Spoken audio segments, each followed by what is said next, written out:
Assalamualaikum warahmatullahi wabarakatuh. Alhamdulillahirobbilalamin. Wabillahi nasta'inu ala umuri dunya waddin wa ala alihi washabihi ajmain. Amma ba'du. Puji syukur kita panjatkan kepada Allah Subhanahu wa taala yang mana telah memberikan rahmat sehat kepada kita semua sehingga kita semua bisa berkumpul di SD Negeri Cianada. Salawat serta salam semoga tercurah limpah kepada baginda besar Nabi Muhammad SAW beserta keluarganya, sahabatnya, juga kepada kita selaku umatnya di akhir zaman. Semoga kita semua mendapatkan rahmat di akhir nanti. Amin ya rabbal alamin. Adapun susunan acara untuk hari ini yaitu kepada yang terhormat Bapak Haji Herman selaku pengawas Dinas Kecamatan Kabandungan. Kepada Bapak Haji Herman selaku pengawas Dinas Kecamatan Kabandungan. Yang saya hormati kepada Kepala Sekolah dan Dewan Guru SD Negeri Timar. Yang saya hormati kepada Dewan Guru SD Negeri Cilengsi. Yang saya hormati kepada Bapak Asep perwakilan dari SD Negeri Mokajaya.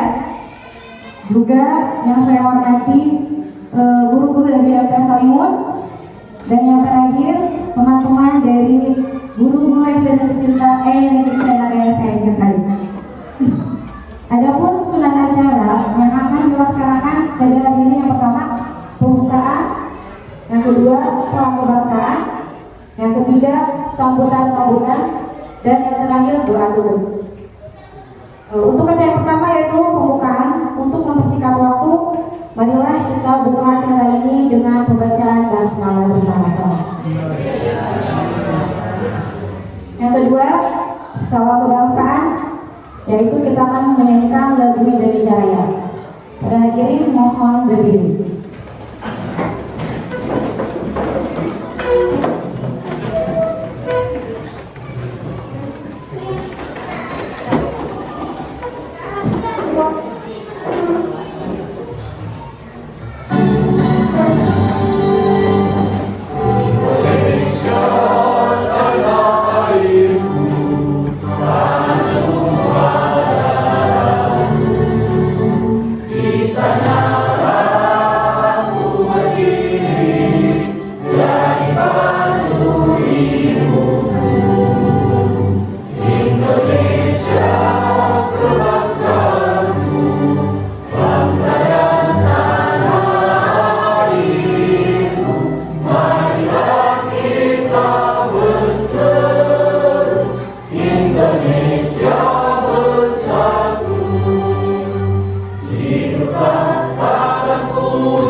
Untuk selanjutnya yaitu doa yang akan ditutup oleh Bapak Didi.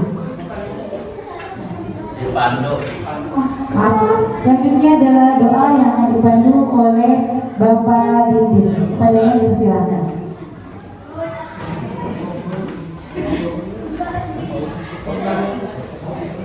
Bismillahirrahmanirrahim. Assalamualaikum warahmatullahi wabarakatuh. Bapak Pengawas Dinas Kecamatan sekalian yang saya hormati, ibu bapak guru yang saya cintai dan saya banggakan, yang saya hormati, mohon izin saya untuk memandu doa di acara ini. Alhamdulillahirrahmanirrahim. Alhamdulillah. Wassalatu wassalamu ala rasulillah Sayyidina wa maulana Muhammadin Abdullah amma ba'd. Puji syukur kepada Allah, doa salawat serta keselamatan dia selalu dicurahkan kepada Rasulullah, junjungan dan pembimbing kita Nabi Muhammad bin Abdullah. Bismillahirrahmanirrahim. Alhamdulillahirabbil alamin. Hamdan yu'ti nikmat ya rabbana wa lakal wa lakal syukur. Allahumma sholli ala Muhammadin fil awwalin wal akhirin.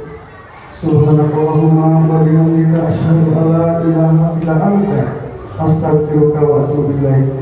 Rabbana atina fid dunya hasanah wa fil akhirati hasanah wa qina adzabannar. Ya Allah, Maha Pengasih lagi Maha Penyayang, puji dan syukur yang dipanjatkan kepada-Mu ya Allah atas segala rahmat dan nikmat-Mu. Maha suci Allah dan segala puji bagi Allah Subhanahu wa taala. Aku bersaksi bahwa tiada Tuhan selain Allah. Aku memohon ampunan dan bertobat hanya kepada-Mu. Ya Tuhan kami, karuniakanlah kepada kebahagiaan di dunia dan di akhirat kelak. Hindarkanlah kami dari ajab api neraka. Subhanallah wa syukur. Wassalamualaikum warahmatullahi wabarakatuh. Wassalamualaikum warahmatullahi wabarakatuh.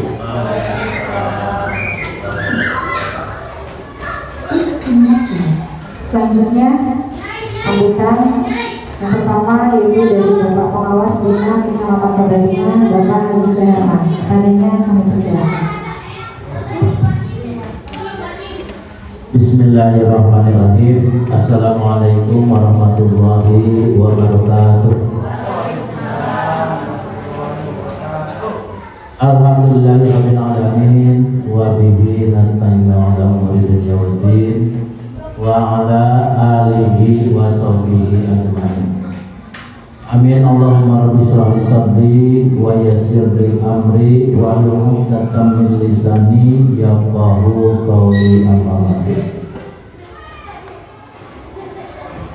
Ibu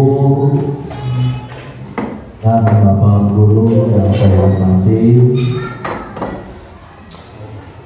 para guru hebat yang berbahagia, ya, kita panjatkan puji serta syukur kepada Allah Subhanahu wa taala yang telah memberikan nikmat iman, nikmat Islam, nikmat ihsan, nikmat sehat walafiat, sehingga pada hari ini kita bersama bisa berkumpul dalam rangka melaksanakan kewajiban kita. Mudah-mudahan datangnya ke tempat ini kita selalu dilindungi, ada dalam lindungan Allah Subhanahu wa taala. Rahmat beserta salam semoga tercurah atas junjungan kita Nabi besar Muhammad sallallahu alaihi wasallam, kepada keluarganya, para sahabatnya, itba tabi'in, juga kepada kita semua. Mudah-mudahan nanti di yaumul akhirah dapat syafaat darinya. Amin ya rabbal alamin.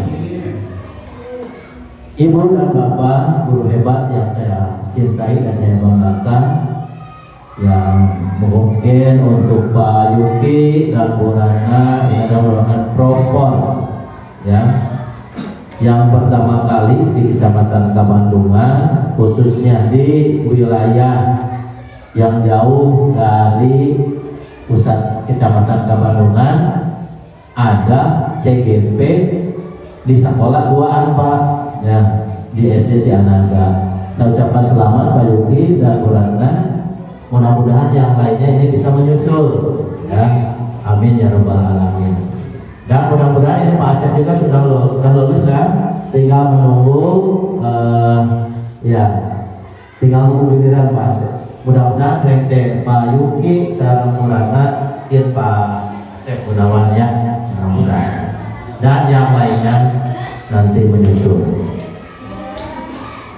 Ibu dan Bapak, untuk sekarang di tahun ajaran 2023-2024 IKN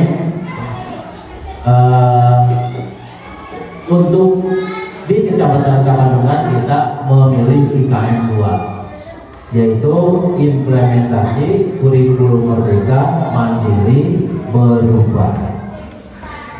Ada 3 ya Bu, 1 IKN mandiri belajar, yang kedua IKN mandiri berubah, dan yang ketiga mandiri berbagi. Mudah-mudahan ini ketiga-tiganya bisa berjalan dengan baik ya.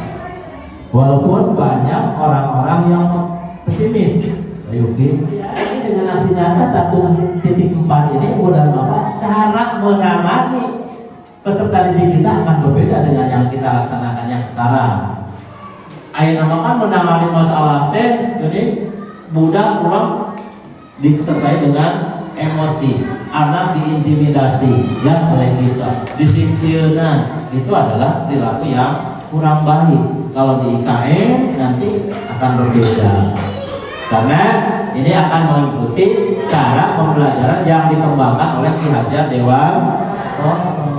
Ya, pendidikan itu kan dulu banyak kurikulum itu apa? Serangkaian ini untuk mencapai ini ke sana. Kurikulum itu sekarang simpel artinya bahwa anak harus belajar itu, hasil belajarnya adalah anak itu harus bahagia dan sejahtera. Ulah mengikuti pelajaran tapi udah ditekan muka sekolah nanti. Tapi dengan menuntun anak supaya anak bahagia dan sejahtera, kan sudah mulia ya, sudah kelihatan, sudah beda tuntutan. Kalau kurikulum yang dulu bagaimana sih? Serangkaian kegiatan untuk mencapai tujuan. Tapi dengan yang sekarang Bapak kurang dan lebihnya mohon maaf. Semoga Ibu Bapak semangat ya, yang sebagai atau yang mengimbaskan pun lebih semangat. Ngarangnya desiminasi penyampaian informasi pengembangan. Itu saja, kurang dan lebihnya mohon maaf. Billahi taufiq wal hidayah. Wassalamualaikum warahmatullahi wabarakatuh. Terima kasih. Untuk selanjutnya yaitu acara puncak, yaitu desiminasi aksi nyata modul 1.4 budaya positif yang akan dipaparkan oleh Bapak Yuki dan Ibu Ratna. Kepadanya kami persilakan. Bapak Pengawas Bina Kecamatan Kamandungan, Bapak Haji Suherman SPDM, yang terhormat Dewan Guru SD Negeri Ciahada, yang terhormat Guru SDN Cilencir dan Guru SDN Pipan. Saya merasa berbahagia dan merasa sangat terhormat ada di depan Ibu Bapak guru hebat ini dalam satu bentuk hal yang harus saya jalankan, yaitu aksi nyata modul 4 budaya positif. Mungkin dari Ibu Bapak sudah ada yang mendengar, sudah ada yang melaksanakan tentang apa itu tentang budaya positif tersebut. Tapi hari ini saya akan membahas kembali apa yang telah didapat dari pembelajaran selama hampir 4 bulanan di pendidikan guru penggerak ini, yaitu tentang terakhir tentang modul 1.4 yaitu budaya positif itu. Oke, saya sekali ya. Oke Bu, saya mulai dari penyebaran pemahaman dan penerapan pemahaman budaya positif ini. Nah, saya mau tanya nih ke Ibu, yang terbesit di benak ibu-ibu tentang budaya positif itu apa? Coba. Saya mau mengeksplor dulu gitu ya. Maaf ibu ya. Budaya positif tadi Pak Haji telah tadi Pak Bapak Pengawas telah memaparkan sedikit tentang budaya positif. Gitu. Mungkin ada pilihan lain atau jawaban lain dari ibu bapak atau penerapan lain dari sekolah lain gitu ya. Karena di sini ada 3 sekolah tentang budaya positif. Ada nggak? Coba. Mungkin dari Ibu Novi ada budaya positif, Pak. Budaya positif. Kita, oke. Mungkin dari yang lain, Pak Dinding. Oke, Pak Dinding, silakan. Bismillahirrahmanirrahim. Assalamualaikum warahmatullahi wabarakatuh. Waalaikumsalam. Budaya positif mungkin diantaranya Pak ya. Ya. Satu, budaya tepat waktu Pak, disiplin. Tepat waktu, budaya tepat waktu. Oke, soal itu sebagai contoh. Bagus, tepuk tangan dulu Bapak Dinding. Oke, budaya positif itulah kita mengenal dari budaya dulu. Budaya itu adalah kebiasaan. Ya, kebiasaan. Sedangkan positif itu adalah hal yang baik, gitu ya. Jadi kebiasaan yang baik yang harus diterapkan oleh kita kepada anak-anak kita walaupun dengan kita sendiri, gitu ya. Nah, dengan cara apa? Nanti saya jelaskan. Ada ekspor untuk ekstrinsik, ada ekspor untuk intrinsik. Ada yang berpengaruh dari luar, apakah itu baik? Ada yang berpengaruh dari dalam. Oke, kita lanjut. Nah, ini profil saya, gitu ya. Saya Cibubur angkatan 8, Kecamatan Kabupaten SPB di Cianaga, di Kabupaten Sukabumi dengan Ibu PP-nya Bu Widiani di Cikembar dan fasilitatornya itu Bapak Widu Nurahya SPDN. Masih muda tetapi sangat luar biasa sekali menerapkan pemahaman. Lanjut. Nah, konsep inti yang saya akan sampaikan dan mulai akan sampaikan antara lain adalah perubahan paradigma belajar yang tadi Pak Haji sebutkan. Terus yang keduanya itu disiplin positif. Ketiganya nilai-nilai kebajikan. Yang keempat kebutuhan dasar manusia. Kelima, motivasi perilaku manusia. Yang keenamnya posisi kontrol guru. Ketujuh, keyakinan sekolah. Dan yang terakhir adalah restitusi. Ketiga, restitusi. Oke. Sebelum kita mulai ke acara inti, ya, pembahasan pertama yaitu perubahan pemikiran paradigma baru. Saya akan meng-explain dulu. Saya minta kesediaannya ibu-ibu untuk berdiri, saling berhadapan, ya. Boleh? Boleh? Oke, berdiri dulu, berdiri, ya. Saling berhadapan.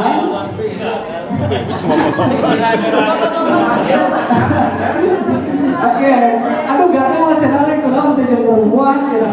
Tadi ini seri, aduh channel tidak ini ya. Oke, saya minta kesediaannya ibu bapak guru hebat saling berhadapan.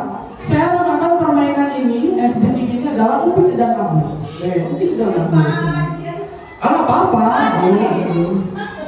Permainannya itu ibu seperti mau bersalaman. Ada yang bersalaman? Nah, tapi harus di jarak 5 cm atau 10 cm ya. Nah, ibu-ibu nanti, ibu bapak memilih siapa yang jadi Abu, siapa yang jadi Upik. Nah, bolehlah kalau yang sebelah kanan saya Abu. Ya, yang sebelah kiri saya Upi. Ya, permainannya adalah ketika saya menyebutkan Abu, berarti si Abu harus menangkap tangan kanannya si Upi. Secepatnya, dan si Upi harus secepatnya menghindar dari tangkapan si Abu. Itu ya. Ngerti? Ngerti? Ibu? Bapak? Ngerti? Kita pelajari dulu, paham? Oke, coba. Tangannya di sini, jadi di sebelah sini. Satu aja Bu, satu. Nah, siap. Saya sebutkan. Coba mana yang Upi? Oke, ngerti. Mana yang Abu? Oke, berarti gitu ya. Ketika saya bilang kamu secepatnya pegang tangan Upi, gitu ya. Dan Upi menghindar secepat mungkin. Oke, siap. Yuk, 1, 2, 3 kita mulai. 1, 2, 3. Upi.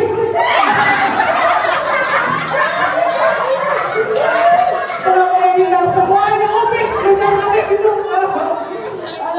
Oke, lagi. Konsentrasi, coba konsentrasi ya. Coba. Upik ya. Kalau upik itu berarti tangan Abu cepat ditangkap sama upik dan tangan Abu hindar. Coba. Sekali lagi.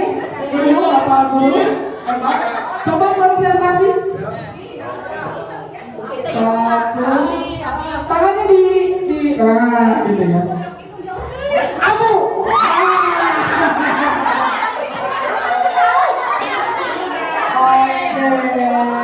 Sip. Sekali lagi. 1, 2.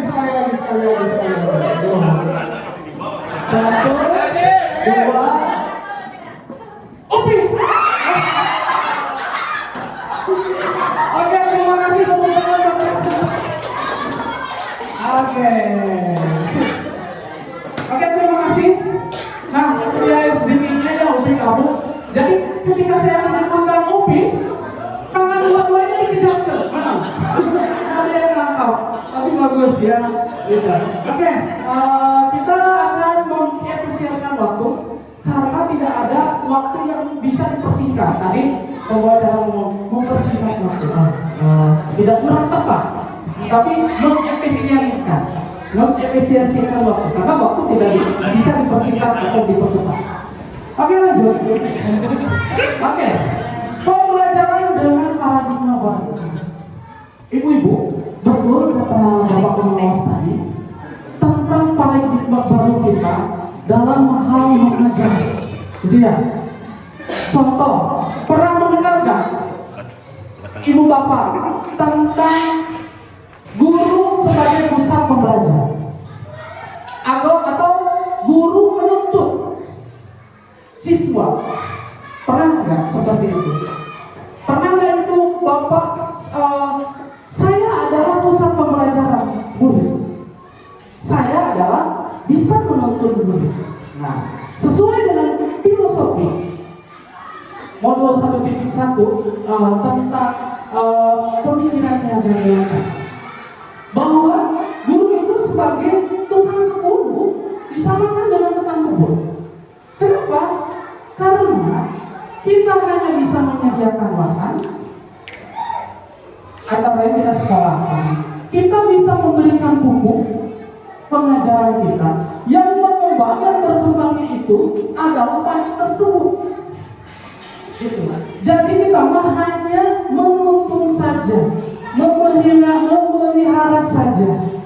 Yang berkembangnya adalah menuntut, yang berkembangnya pertumbuhan itu adalah siswa sendiri. Ya, kita tidak bisa menuntut jagung jadi padi. Kita tidak bisa menuntut bongkel jadi cabai. Nah, tapi kita hanya menuntun saja. Katakan betul, kita hanya menuntun saja. Nah, jadi yang tadinya paradigma lama itu berpusat pada pada guru, sekarang terbalik. Pembelajaran berpusat pada murid dan tidak bisa menuntun, harus menuntun.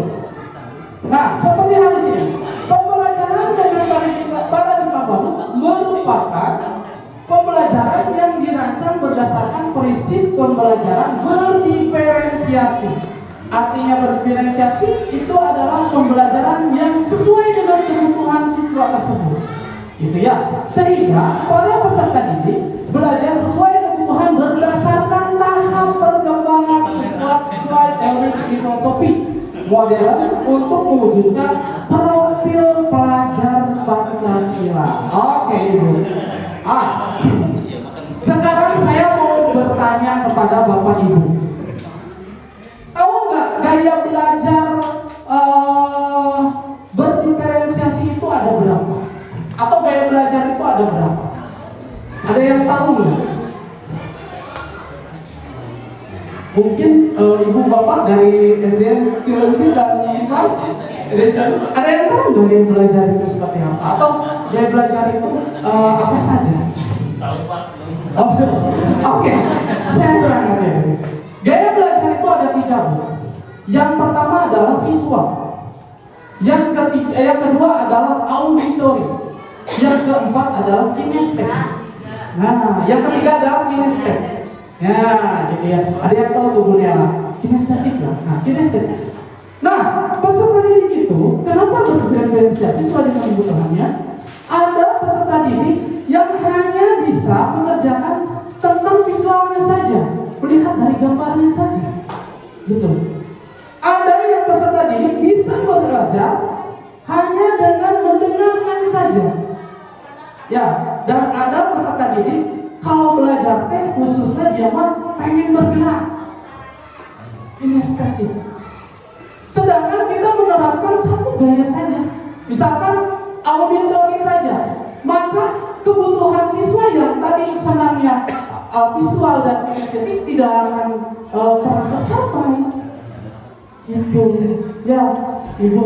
Makanya pembelajaran di kelas itu budaknya kemana-mana we, anu ayah betul anu pas nama ayah nonton kulintingan. Nah, jadi kita sebagai guru dalam paradigma baru ini harus memenuhi kebutuhan 3 pembelajaran tersebut: auditory, visual, dan kinesthetik.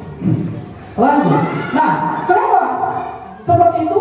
Karena kita ingin mencerminkan atau mewujudkan tentang profil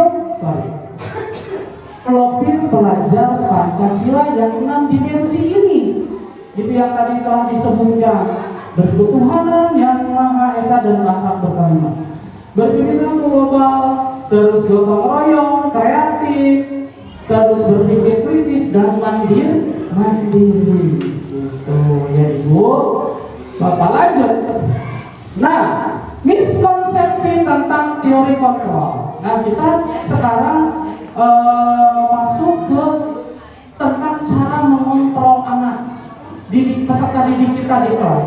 Ternyata masih banyak yang miskonsepsi, artinya miskonsepsi salah penerapan dengan berbagai ilusi, gitu ya. Di sini ada 4 ilusi, Bu. Ilusi guru mengontrol murid, ilusi bahwa orang dewasa berhak memaksa, terus ilusi bahwa semua penguatan positif efektif dan bermanfaat, dan yang terakhir ilusi bahwa kritik dan membuat rasa bersalah mampu menguatkan karakter. Nah, kita bahas satu-satu ya. Miskonsepsi tentang teori kontrol, ilusi guru mengontrol murid. Bisa kita baca bersama-sama. Pada dasarnya kita tidak dapat memaksa murid untuk berbuat sesuatu jika murid tersebut memilih untuk tidak melakukan. Walaupun tampaknya guru sedang mengontrol perilaku murid, hal demikian terjadi karena murid sedang mengizinkan dirinya dikontrol. Saat itu bentuk kontrol guru menjadi kebutuhan dasar yang dipilih murid tersebut. Ya, nah jadi ini Bu, saya rada-rada kapok menyebutkan kontrol, takut terpleset gitu ya. Ya, jadi ini, ketika ibu memaksakan satu murid, misal, anak-anak, kamu harus buang sampah pada tempatnya, atau kamu harus masuk pas jam 7.30. Ketika mereka mengizinkan untuk dikontrol, mereka akan terbiasa, atau mereka akan tepat waktu, atau tepat dengan perkataan kita. Tetapi ketika mereka tidak mengizinkan, tidak sesuai dengan hati nuraninya, maka penyimpangan atau apa yang disebutnya itu tidak mau memaksakan kehendak. Jadi ibaratnya melanggar, gitu ya. Kalau tidak dikontrol, kalau tidak bisa dikontrol, ini akan berubah ke penyimpangan. Kalau hatinya mengizinkan dan sesuai dengan pemikirannya, pasti akan tepat waktu, tepat jam 7.30 masuk misalkan, seperti itu. Nah, ini adalah salah satu nanti yang akan dibahas tentang penguatan ekstrinsik, motivasi ekstrinsik. dari luar, gitu ya. Selanjutnya, oke. Ilustrasi bahwa semua muatan positif efektif dan bermanfaat, gitu ya. Seperti yang sudah dituangkan di sini, penguatan positif atau bujukan adalah bentuk-bentuk kontrol segala usaha untuk mempengaruhi murid agar mengurangi suatu perilaku tertentu, ya, adalah suatu usaha untuk mengontrol murid tersebut dalam jangka waktu tertentu. Kemungkinan murid tersebut akan menyadarinya dan mencoba untuk menolak bujukan kita, atau bisa jadi murid tersebut menjadi tergantungan pada tindakan sang guru untuk berusaha. Contoh, misal yang saya tadi contohkan, anak-anak, tolong kalian misalkan apa ya disebutnya, tolong kalian contoh yang keren, membuang sampah pada tempatnya. Atau misal gini, anak-anak, kalau pembelajaran itu di kelas tidak boleh makan, jadi ya, tidak boleh makan. Nanti kalau makan ya, nanti ibu akan kasih hukuman. Ibu akan kasih konsekuensinya, misalkan ngepel sekelas, gitu ya. Kalau misalkan disebutnya tuh berbentuk paksaan, ini adalah salah satu berbentuk ya, berbentuk penguatan positif, ya, penguatan positif atau bermanfaat, karena sudah disesuaikan atau sudah disepakati, gitu ya, dengan kita semua. Kalau tidak ada guru, kalau tidak ada penguatan dalam dirinya yang keluar, pasti dia akan berubah lagi, berubah alur lagi, ya, terkadang sama guru. Atau ketika dia menolak, tidak ingin melakukan, ya, tidak ingin melakukan, pasti dia akan mencoba untuk mencari alasan yang lain. Tetapi kalau dia nawaro disebutnya benar-benar mematuhi hanya ketika ada guru saja. Selain itu tidak ada guru, kembali lagi ke pendiriannya masing-masing, gitu ya. Oke, lanjut. Ya, ilustrasi bahwa kritik dan membuat orang merasa bersalah dapat menguatkan karakter. Di sini penguatan kritik dan rasa bersalah untuk mengontrol murid menunjukkan bahwa identitas gagal. Ya, mereka belajar untuk merasa buruk tentang diri mereka. Mereka mengembangkan dialog dirinya yang negatif. Kadang kalau sulit bagi guru untuk mengidentifikasi bahwa mereka sedang melakukan perilaku ini, karena seringkali guru cukup mengungkapkan suara halus untuk menyampaikan negatif, pesan negatif. Contoh, Pak, pernah nggak Pak Ibu guru? Kunaon sih kalian teh kabeneran wae, teh karunya itu Pak Ibu dicarikan ke kepala sekolah tuh. Itu adalah membuat kritik dan membuat orang merasa bersalah.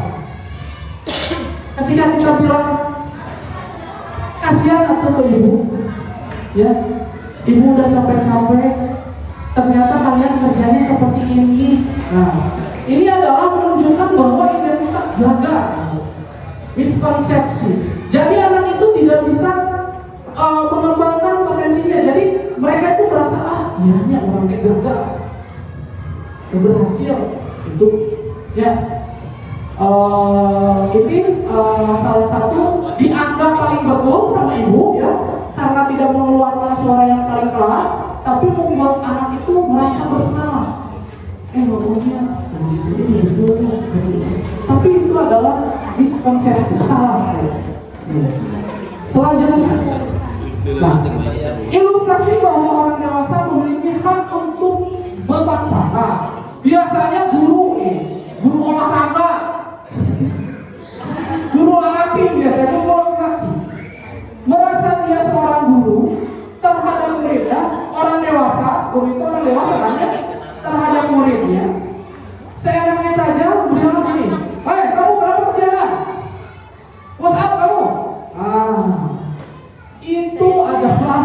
salah satu ilustrasi atau konsepsi yang paling gagal, yang nantinya akan dicanang sama siswa itu unsur dendam kalau dia tidak terima. Kalau terima, nanti dia akan merasa berkecilan hati, merasa bersalah juga. Ya, betul. Nah, itu ilustrasi dari miskonsepsi tentang teori kontrol. Selanjutnya, nah ini ada pegangan dari Stephen Cooper dengan bukunya yang berjudul Principle Conflict Leadership pada tahun 1991 tentang bagaimana seseorang bisa merubah dari paradigma stimulus respon kepada pendekatan teori kontrol. Ya, kontrol. Ya. Kita bisa bicara bersama-sama. Bila kita ingin membuat kemajuan bahan, sedikit-sedikit ubahlah sikap atau perilaku Anda. Nah, namun bila kita ingin memperbaiki cara utama kita, maka kita perlu mengubah kerangka acuan kita. Ubahlah bagaimana Anda melihat dunia, bagaimana Anda berpikir tentang manusia. Ubahlah paradigma Anda, skema pemahaman dan penjelasan aspek-aspek tertentu tentang identitas. Nah itu, jadi pengen merubah diri seseorang, pasti harus merubah diri kita dulu. Ya, seperti itu intinya. Nah, di sini mengubah paradigma stimulus respon ke pendekatan teori kontrol. Jadi mengubah identitas gagal ke identitas berhasil, gitu ya, ke identitas sukses. Karena ini, setiap orang kebutuhan, pemikiran, ya perasaannya itu, pemandangannya itu berbeda-beda, Pak. Tidak sama, termasuk dengan murid kita. Gitu. Murid kita tidak boleh dipaksa, harus dituntun tadi ya. Murid kita tidak boleh dituntut sedemikian rupa bagaimana keinginan kita. Nah, di sini dijelaskan tentang teori stimulus respon dan teori kontrol. Coba bisa kita Bapak Ibu lihat di layar PPT ini.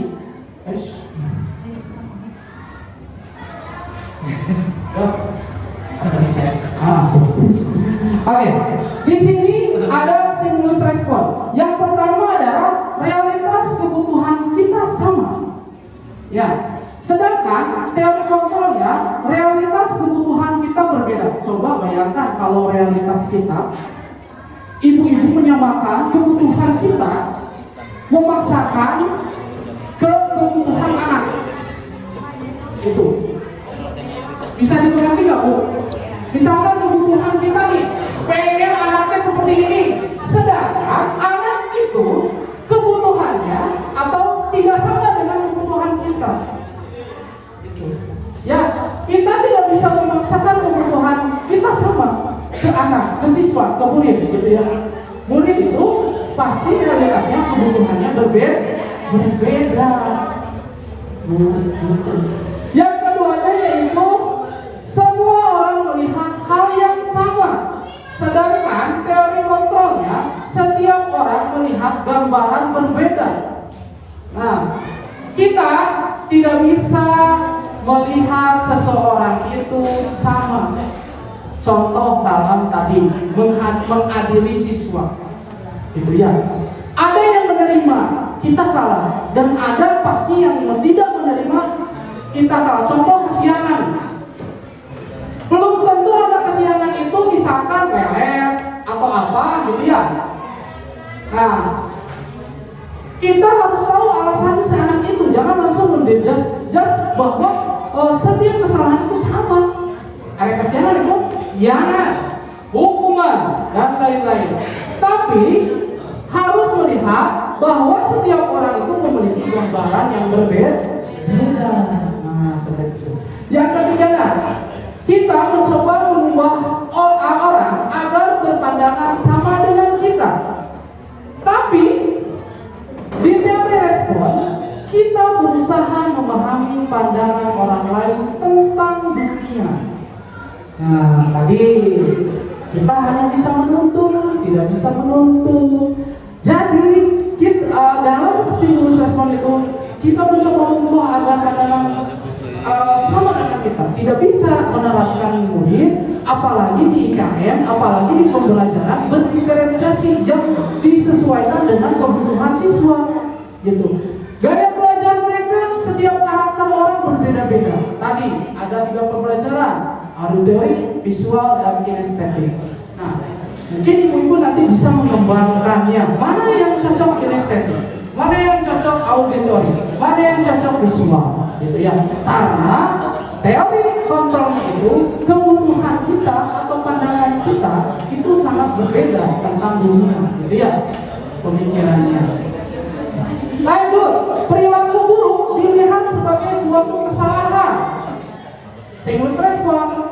Kalau teori kontrolnya, semua perilaku memiliki tujuan.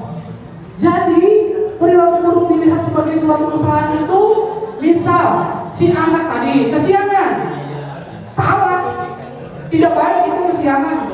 Kamu harus membersihkan WC sampai bersih ke kenteng-kentengnya, misalkan gitu, sadis gitu ya teorinya. Tetapi kita tidak memikirkan kenapa si anak itu kesiangan. Langsung menjustice si anak itu kesiangan, bayangkan kesiangan peraturan dari sini suruh membersihkan WC.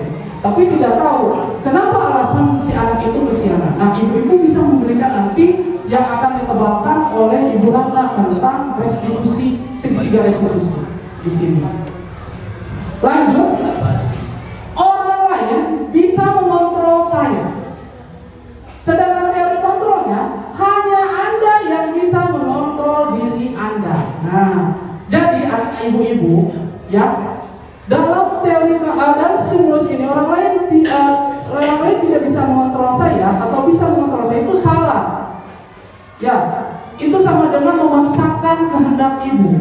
Atau murid misalkan melakukan kesalahan, saya yang mengontrol bahwa murid itu harus melakukan hukuman atau konsekuensi yang saya buat di kelas. Tidak bisa, Bu. Gitu. Nah, hanya diri kita yang bisa mengontrol. Kalau orang lain bisa mengontrol diri saya, berarti itu sudah pemahaman ekstrinsiknya. Jadi nantinya bisa dikontrol, tapi tidak bisa berubah perilaku ke berikutnya. Tetapi kalau hanya ada yang saya bisa mengontrol, itu lewat diri kita sendiri atau faktor intrinsik, motivasi intrinsik yang sudah ditebalkan dalam diri kita. Wah, tidak ada kita atau tidak ada perintah kita, tetap anak sudah bisa misalkan masuk kelas tepat waktu karena dia sudah mengontrol diri sendiri, sudah bisa mengontrol diri sendiri. Lanjut, saya bisa mengontrol saya bisa mengontrol orang lain. Anda tidak bisa mengontrol orang lain. Nah, tadi kebalikannya. Saya bisa nih mengontrol murid-murid saya dengan konsekuensi dan hukuman dari saya. Padahal, gitu ya, murid kita tidak bisa, gitu. Harus disesuaikan dengan apa yang mereka inginkan atau yang hadir di dalam dirinya sendiri, gitu, intrinsik itu sendiri. Yang selanjutnya, pemaksaan ada pada saat bujukan gagal. Dengan teori kontrolnya, kolaborasi dan konsensus menciptakan pilihan-pilihan baru. Nah, di sini memaksa supaya anak tepat, gitu ya, supaya anak disiplin, misalkan tadi masuk sekolah. Tidak bisa memaksakan, tidak bisa membujuknya ke identitas gagal tersebut, gitu. Atau tadi tidak bisa mengerjakan tugas. Sabarang kali sih ibu teh terangkan, nah itu bisa-bisa. Kalian itu bisa-bisa, kunaon sih? Tidak bisa.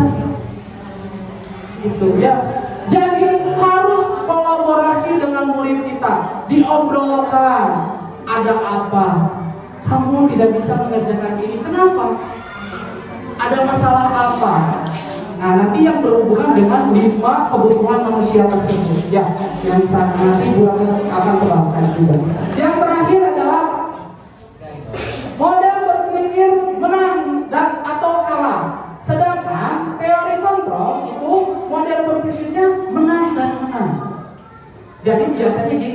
ibu-ibu. Biasanya saya juga suka sih ya gitu.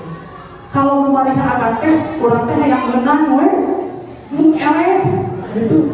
Gak mau kalah gitu ya. Kalau misalnya, kamu kesiangan, kenapa kamu kesiangan? Wah maaf Kak, banyak kempes. Kamu tetap salah. Nah, berarti guru itu sudah mana? Sudah berpikir metode menang dan kalah. Sedangkan di teori kontrol tidak ada. Jadi harus solusinya win-win solution disebutnya ya, menang dan menang. Dengan cara tadi berkolaborasi, mensensus, mengkomunikasikan dengan murid. Bagaimana ini jalan terbaiknya? Bagaimana cara siswa itu menjawab, mendisiplinkan diri, gitu ya, dari faktor intrinsik tersebut. Gitu. Lanjut. Nah, sekarang kita masuk tentang kedisiplinan positif. Ya, saya sudah menambahkan di PPT disiplin. Kita apa disebutnya itu? Suka merasa bersalah bahwa disiplin itu adalah menepati aturan-aturan. Itu namanya disiplin.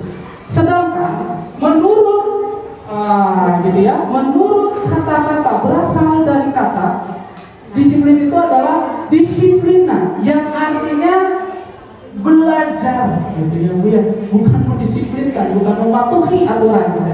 Belajar. Nah, disiplin mengacu pada diri, disiplin diri, bukan dari disiplin aturan atau bukan dari disiplin guru, bukan. Tapi disiplin keluar dari intrinsik diri sendiri, motivasi dirinya sendiri gitu ya. Yang memiliki tanggung jawab terhadap pada yang dilakukan berdasarkan nilai-nilai yang diyakininya gitu. Jadi tidak ada tanpa unsur paksaan. Tadi kata pengawas, amun menuntut gitu ya, tanpa dengan paksaan kita tidak akan capek gitu ya.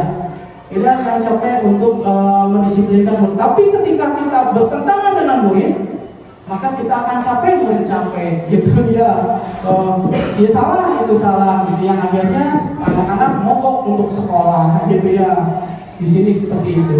Nah, disiplin positif merupakan salah satu cara penerapan disiplin yang bertujuan untuk menumbuhkan kesadaran serta memberdayakan peserta didik tanpa imbalan penghargaan, ancaman atau hukuman. Tadi ya.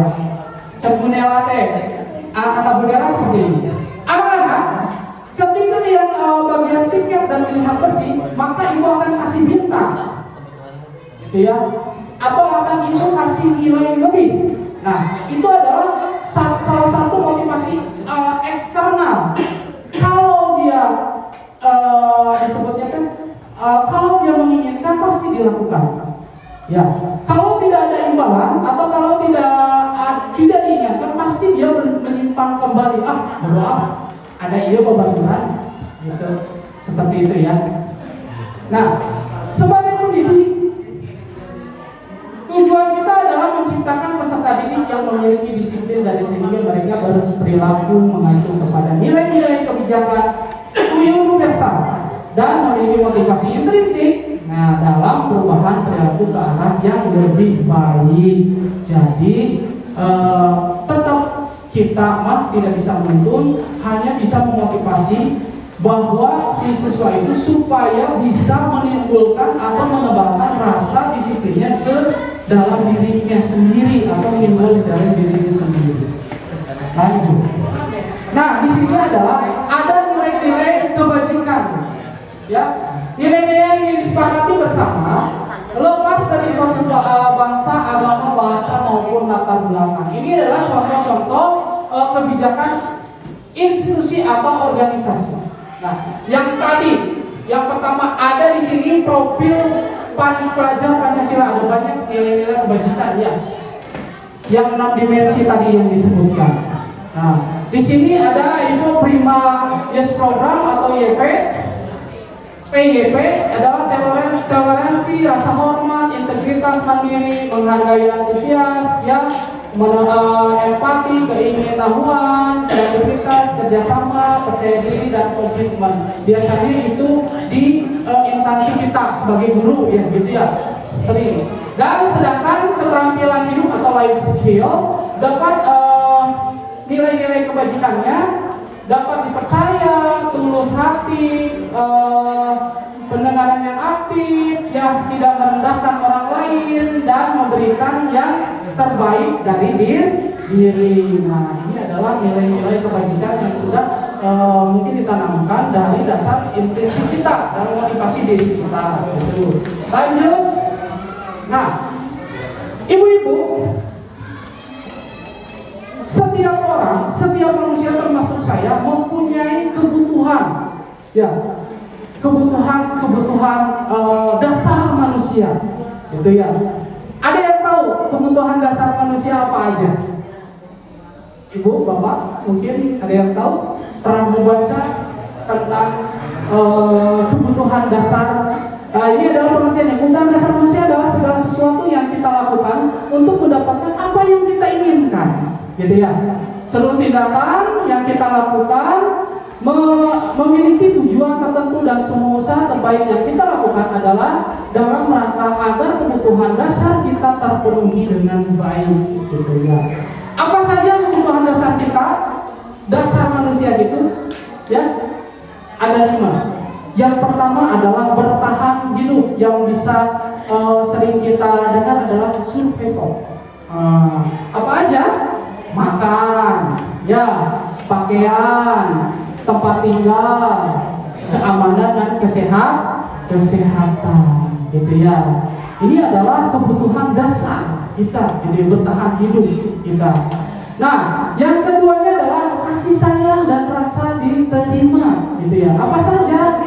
Rasa diterima, dipedulikan, berbagi, kerjasama, menjadi bagian dalam kelompok, gitu ya. Terus penguasaan. Nah, ini nih biasanya tidak ditemukan di siswa SD, tapi ditemukan di siswa SMP dan SMA pasti. Harga diri. Nah, ya, keinginan untuk ditanggap, memimpin, berprestasi, diakui, didengar. Biasanya seperti itu, gitunya. Bahwa di kelas misalkan sok, Bu, ayo, gitunya.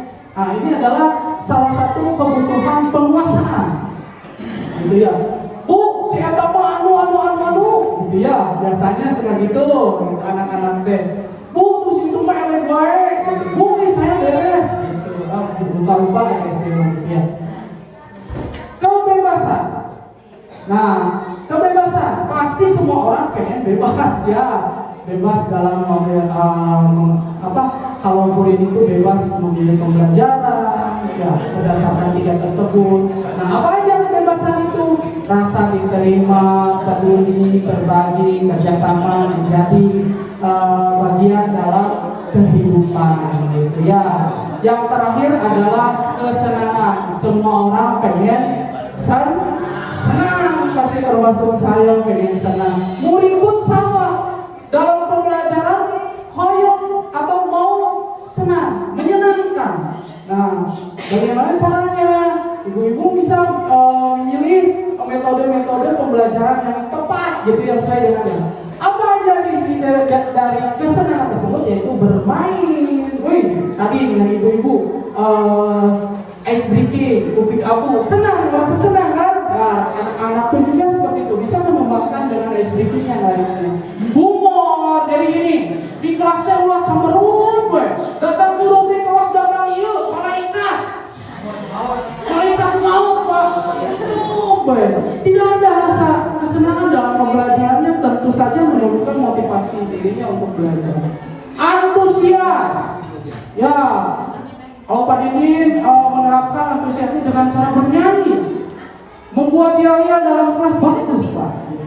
Dan yang terakhir adalah tertawa. Jadi gini, Bu, kadang-kadang orang kalau sakit gigi atau punya masalah di rumah dibawa ke sekolah, anak tertawa asal ngeledek kurang.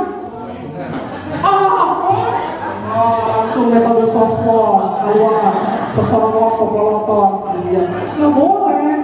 Anak biarkan saja tertawa, itu adalah kebutuhan mereka. Kita juga tertawa sedang gimana ya, merasa bebas hati, gitu ya. Nah, itu adalah 5 dasar kebutuhan manusia.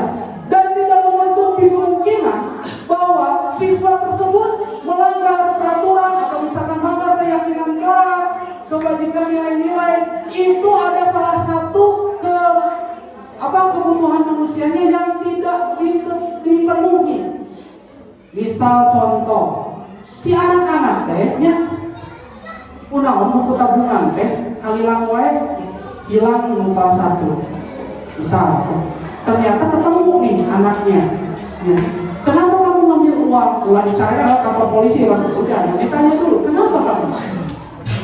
Pasti misalkan ada jawabannya tidak dikasih uang, tidak dikasih jajan sama orang tua, atau orang tuanya ke ayah pergi ke kota, saya mah sama nenek gitu. Nah, berarti kebutuhan bertahan hidupnya tidak terpenuhi. Ya, terus misalkan sok di sekolah di kelasnya sok ayah mau ngalewehan bayar gitu ya, sok ayah bikin nangis orang lain dan lain-lain gitu ya. Ada satu kebutuhan dasar manusia yang tidak terpenuhi dalam dirinya. Di sini guru harus bisa sesuai dengan pembelajaran berdiferensiasi, dan sebagai kita guru itu harus disebutnya tuh berpemikiran global gitu ya. Harus disebutnya teh jadi agen perubahan dalam pembelajaran tersebut. Itu kita bisa menerapkan paradigma baru dan filosofi pengajar dengan cara tersebut. Lanjut. Oke. Sini ya, bagian sini. Bosan di sana wae. Oke. Ini adalah terkait tentang motivasi perilaku manusia. Nah, seperti yang diketahui ada motivasi ekstrinsik dan ada motivasi intrinsik, ekstrinsik dan intrinsik. Apa aja motivasi ekstrinsik? Untuk menghindari ketidaknyamanan atau hukuman. Nah, terus untuk mendapatkan imbalan penghargaan dari orang lain. Ini motivasi ini datang dari luar biasanya. Siap Pak Haji disuruh push up 100 kali. Saya harus datang pagi. Tahu Pak Haji sakit, ya? Bebas. Saya akan datang bebas, tidak ditentukan. Nah, jadi dipengaruhi oleh faktor luar, Pak, gitu. Atau pemimpin, misal anak-anak, pokoknya yang tepat waktu hadir tepat waktu, saya akan kasih uang bekal, misal 100.000, 1.000 misal. Buru-buru buru-buru datang ke sekolah sesuai dengan jam yang ditentukan. Bahkan dari semua anak-anak menuju sini, gitu ya. Itu adalah udah faktor ekstrinsik dari luar, gitu ya. Yang motivasi itu dari luar, dan ini tidak akan bertahan lama. Itu ya. Karena apa? Karena tidak membentuk faktor intrinsik. Apa itu faktor intrinsik ini? Untuk menjadi orang yang mereka inginkan dan menghargai diri sendiri dengan nilai-nilai yang mereka percayai. Gitu. Kalau sudah tertanam ini, anak-anak maupun tidak ada guru tetap kalau dikasih tugas stay di kelas. Tidak ada guru, jalan. Ada guru, berdiri. Gitu ya. Nah, ini menjadi PR besar juga bagi saya, gitu ya. Bagaimana cara menumbuhkan faktor motivasi intrinsik ini ke siswa tersebut. Ya, lanjut. Nah, berkaitan dengan motivasi intrinsik itu ada 3 yang mempengaruhi motivasi, gitu ya. Yang pertama adalah hubungan. Nah, yang kedua adalah konsekuensi. Nah, yang ketiga adalah restitusi. Ya. Nah, restitusi ini sebenarnya jujur saya baru mempelajari di CGP ini, baru kenal modul tentang restitusi ini, gitu ya. Bagaimana cara menyelesaikan permasalahan dengan cara berkomunikasi tersebut, gitu ya. Nah, kita bahas satu-satu hukuman. Di sini tidak terencana tiba-tiba. Jadi ini Ketika Pak Firman lihat muridnya datang terlambat, langsung, kamu terlambat, cepat lari keliling lapangan 10 kali. Dia merasa tidak terencana melakukannya. Saya tiba-tiba, bahkan tidak sadar, ujung-ujung karena takut, ujung-ujung lari. Waduh, nah gitu ya. Terus tidak tahu apa yang akan terjadi, atau dilibatkan atau tidak dilibatkan. Contoh seperti ini yang tadi teh. Saya kasihan, hukuman namanya ada resmi hukuman. Gitu ya. Anak-anak itu berpikirnya, hukuman namanya orang diterima kamari saya berkeliling lapangan 10 kali. Nah sekarang apa ya? Gitu ya. Kalau kesiangan gitu ya. Nah, terus bersifat satu arah dari guru saja. Ya, lari kamu. Nah, gitu. Terus berusaha berupa hukuman fisikis atau fisikis tadi, lari atau dengan membentak-bentak. Mana? Kenapa kamu kesiangan terus? Tidak bosan kesiangan terus? Saya sudah capek menyatakan yang kamu kesiangan udah 10 kali. Gitu ya. Fisikis yang membuat hati anak hatinya sakit. Gitu ya. Nah, tidak boleh gitu. Konsekuensi. Nah, terencana disepakati atau sesuai peraturan murid terhadap dibuat tidak nyaman. Contoh, kalau konsekuensi peraturannya sudah dibuat Pak, biasanya sudah dibuat, sudah tertulis, tidak boleh makan di dalam kelas, tidak boleh datang. Tapi tetap akan merasa tidak nyaman ketika si siswa tersebut melanggar peraturan seperti yang dipaksakan, gitu ya, untuk mematuhi peraturan tersebut. Sikap guru selalu memonitor murid. Saya salah ya. Nah, seperti itu. Nah, sedangkan dengan restitusi, ya, bahasanya ini dalam proses menciptakan kondisi bagi murid untuk memperbaiki kesalahan. Yang keduanya proses kolaborasi yang mengajarkan murid untuk mencari solusi sendiri. Jadi ini anak-anak, guru-guru hebat, ya. Dalam restitusi ini adalah komunikasi, mencari solusi, win-win solusi yang tadi. Jadi tidak boleh menuduh, tidak boleh menghakimi, tidak boleh langsung menjustif. Ya, jadi saya tanyakan, kesiangan. Kenapa kesiangan? Ya, alasannya apa? Terus keyakinan apa yang harus kita terapkan? Bagaimana cara memperbaiki supaya kalian tidak kesiangan lagi? Enak gak kira-kiranya ke anaknya? Enak, gitu ya.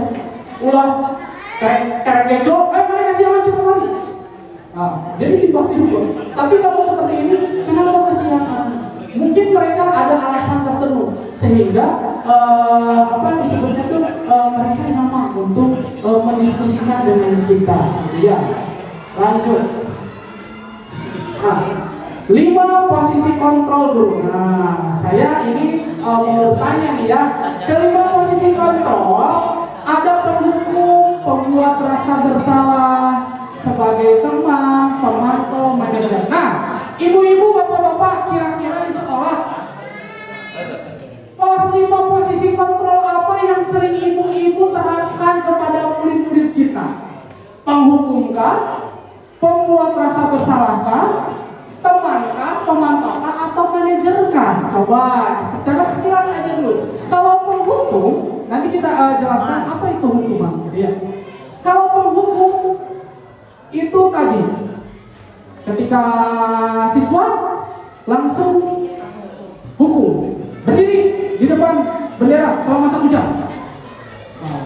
Pembuat rasa bersalah tadi ya, biasanya ibu-ibu. Udah berapa kali Ibu Nela bilang bahwa kesiangan itu tidak baik, nanti Bu Nela akan dimarahi oleh kepala sekolah. Gitu. Ya. Kerjakan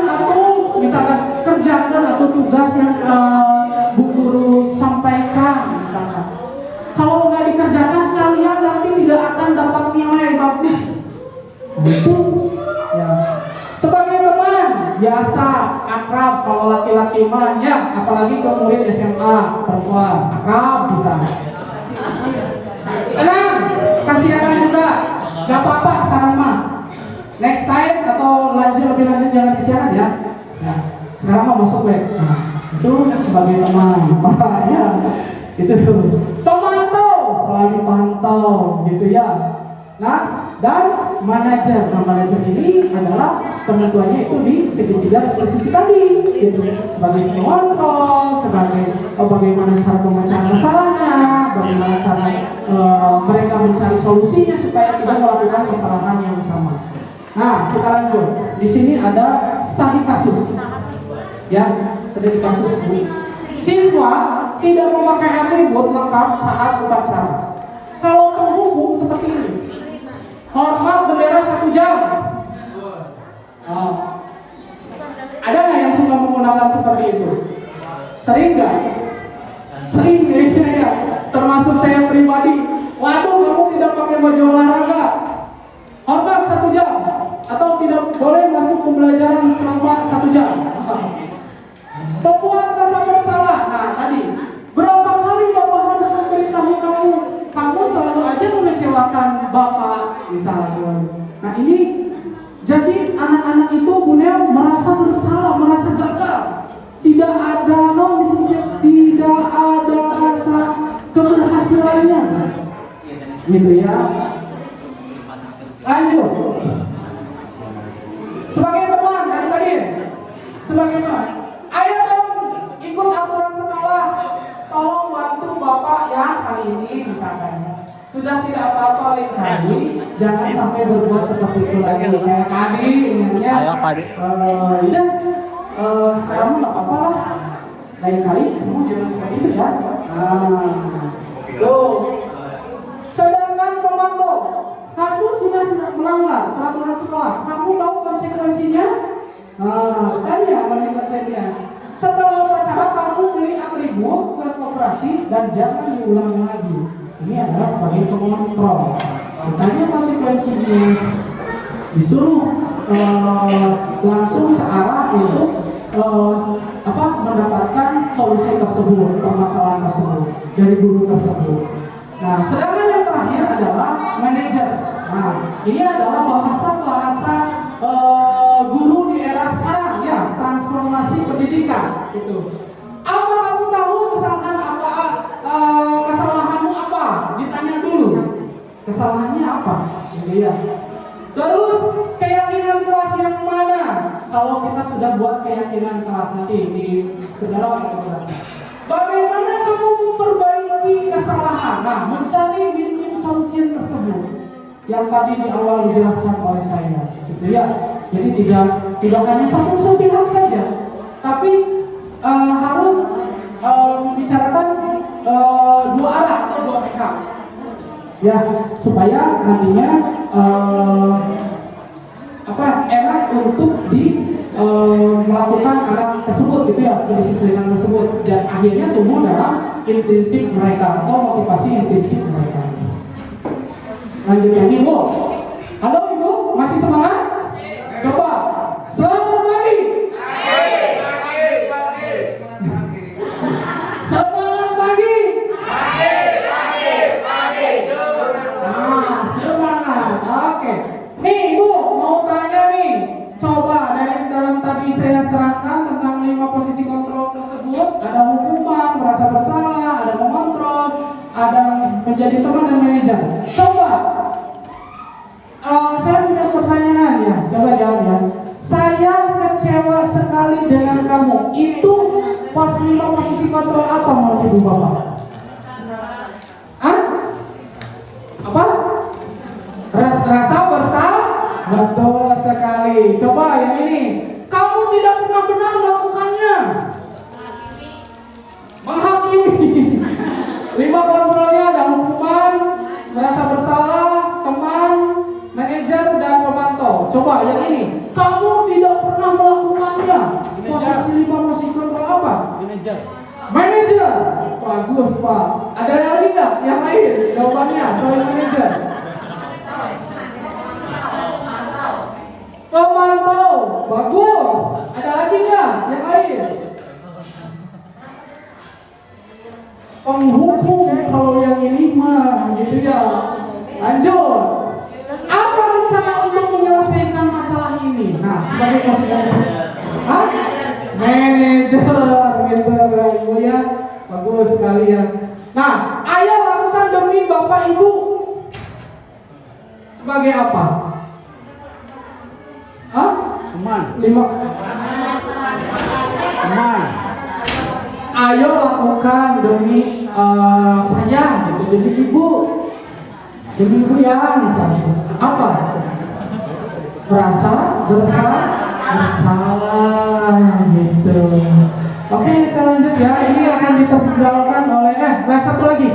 Kamu tidak pernah mendapat nilai jika tidak mengerjakan tugas. Tadi hukuman betul sekali. Nah, ini saya tidak akan bahas terlalu banyak. Keyakinan kelas, mengapa? Saya mau bertanya dulu kepada ibu bapak ya. Mengapa keyakinan kelas? Ya. Mengapa bukan peraturan kelas? Coba ada nggak yang berpendapat? Kunaon sih tidak keyakinan kelas? Ya, mengapa keyakinan kelas? Misalnya di atas ada keyakinan kelas. Kenapa itu peraturan kelas? Peraturan kelas. Kesepakatan. Oke. Ada nggak yang bisa menjelaskan? Mengapa keyakinan kelas? Ya, kenapa tidak membahas itu peraturan kelas? Kalau peraturan sifatnya memaksa kan? Terus?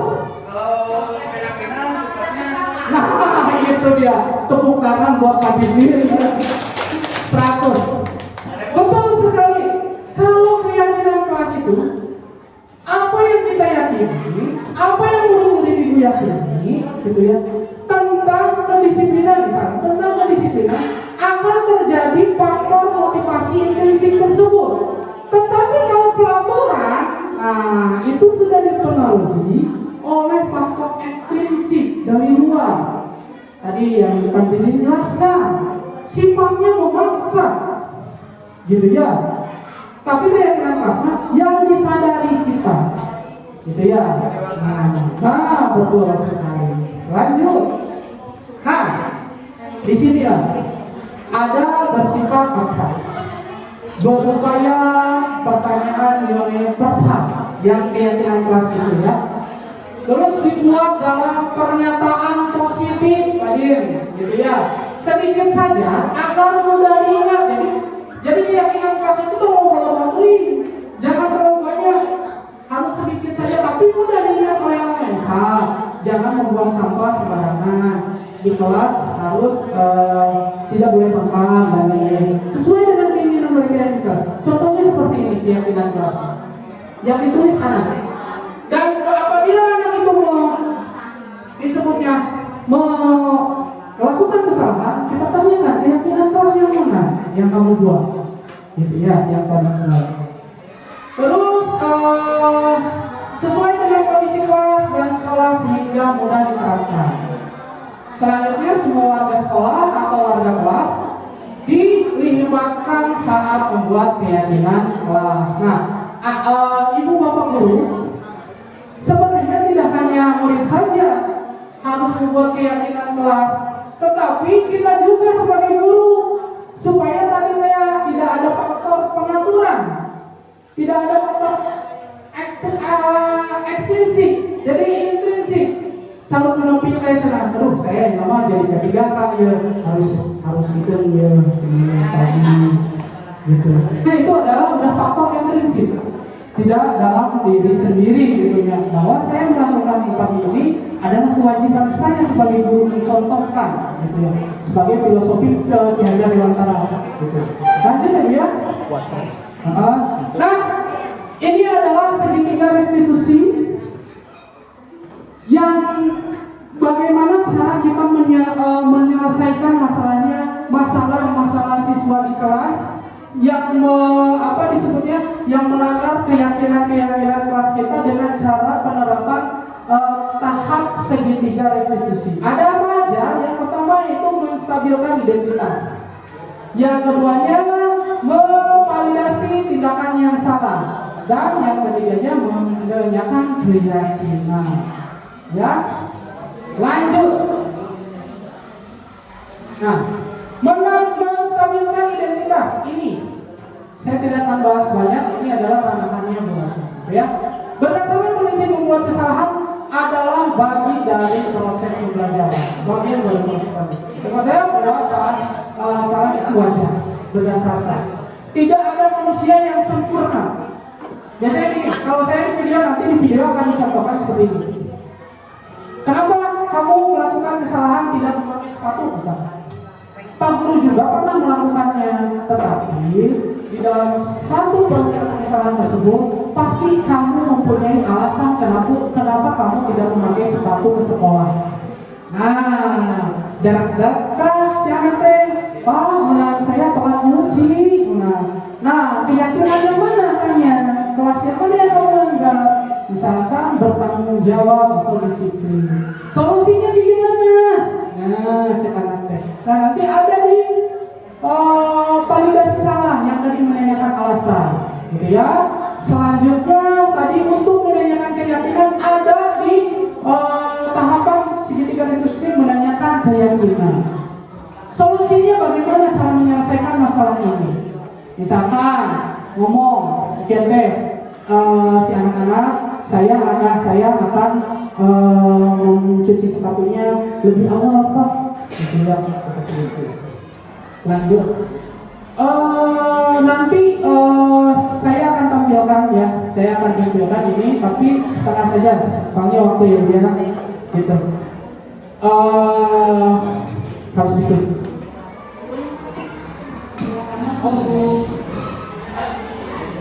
Nah, ini dia. Ini adalah cara penerapan segitiga di permasalahan siswa yang mudah-mudah saja dulu.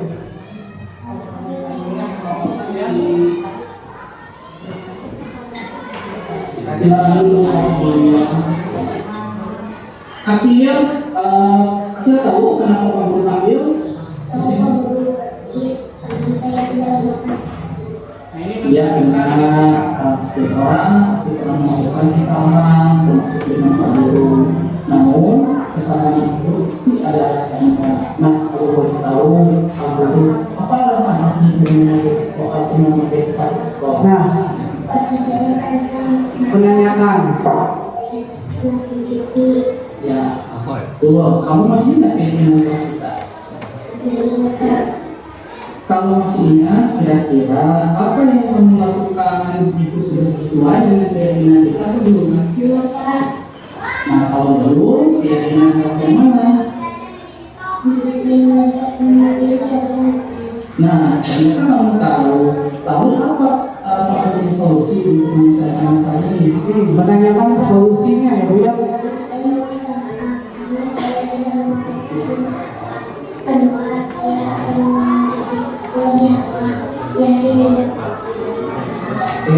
Jadi kamu apresiasi untuk selalu mematuhi keyakinan kelas dan selalu bertindak disiplin. Nah, sekarang kita masuk ke kelasnya.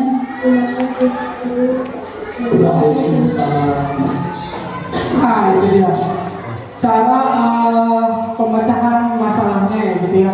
Oke Bu, yang terakhir dari saya dari kesimpulan dari awal sampai akhir penerapan tersebut desiminasi aksi nyata model 1.1 dan model positif adalah dalam penerapan program disiplin positif hendaknya guru memiliki standar kepribadian profesional dan sosial yang baik, di mana guru mampu merefleksi dirinya dalam memposisikan kontrol saat ini. Bagaimana perjalanan dirinya sebagai among, gitu ya, manajer yang menuntut murid-muridnya menjadi insan yang mandiri, merdeka, dan bertanggung jawab sesuai dengan standar nasional pendidikan kita, gitu ya, Indonesia.